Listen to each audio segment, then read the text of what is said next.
So what does active listening actually look like? Well, this is a room of people that are basically almost everybody in here is demonstrating active listening, right? So the things they're doing, they are tracking the speaker. This is a word you probably heard already from your teachers, but tracking with your eyes, right? So they're all looking towards the speaker, right? They're tracking with their head, right? So like there are ways you could look with your eyes but have your head in a different direction. That's not helpful. So their heads are also faced towards the speaker with their eyes, and with their bodies, right? Their bodies are faced towards the speaker, right? Again, you could be turned away and still have your head looking at someone that still doesn't feel very good. So your whole body is lined up with your head, your eyes tracking the speaker and looking at them. That is a way to communicate active listening. The other thing that is part of active listening, right, the really active part, is showing you are listening by nodding at appropriate times, right? So maybe these people will nod when they hear something important.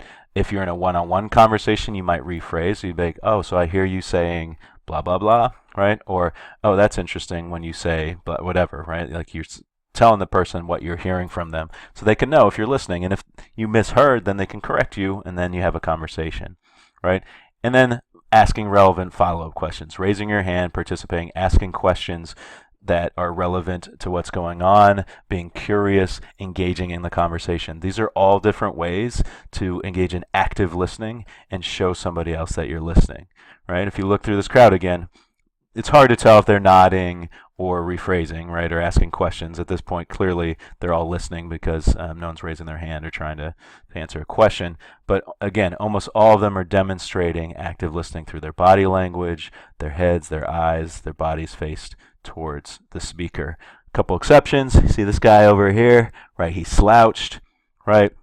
His eyes are closed. Maybe he's just blinking for this picture, but kind of looks like his head's down a little bit, right? You might assume that maybe he's not listening so well. It'll be a little harder for the speaker to feel comfortable that he is fully listening. This guy right back there seems to be rummaging through his bag. This guy's reading a book, right? So there's some examples in here of people who are definitely not active listening and are showing the speaker that maybe they don't take them that seriously, maybe showing them that they're not listening, which is something that most of the time you don't want to do, right? Like, and certainly in a classroom setting, even if you're not feeling it all the way, right, that's not something you want to do because then you're sending a clear message that you don't want to be there, which obviously isn't helpful and can end up backfiring in a lot of different ways.